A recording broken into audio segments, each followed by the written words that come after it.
Հավատքի բանկի գրքույկը Չարլզ Սպերջեն, օր ապրիլի 30։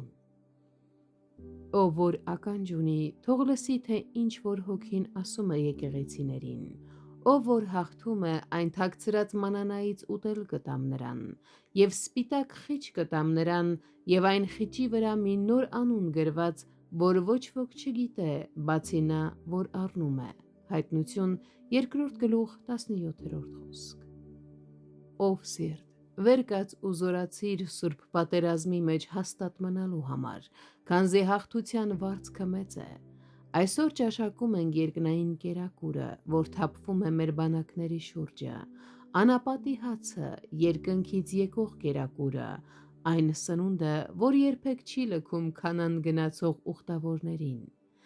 Բայց Քրիստոս Հիսուսում մեզ համար պահված է դեռ ավելի բարձր աստիճանի հոգևոր կյանք և նրա համար մի կերակուր, որ առայժմ թաքցված է մեր փորձառությունից։ Ոսկե սափորի մեջ, որ դրված էր տապանակի ներսում, պահված էր մանանայից մի բաժին, թաքցված ու սրբորեն պահված, որ թեև դարերով մնաց, այն երբեք չհնացավ ու չփչացավ։ Ոչ ոք երբևէ չտեսավ այն, որովհետև թաքցված էր ուխտի տապանակի մեջ սրբության սրբոցում։ Այդպես էլ հավատացյալի ամենավեհ կյանքը ծածկված է Քրիստոսի հետ Աստծո մեջ։ Շուտով պիտի հասնենք նրան։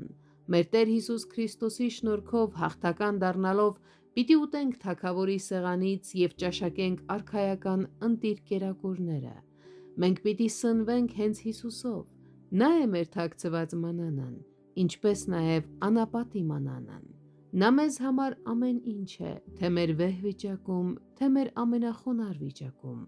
Նա օգնում է մեզ պատերազմել, տալիս է հաղթությունը և ապա ինքն է դառնում մեր վարձատրությունը։ Տեր, օգնիր մեզ հաղթահարել։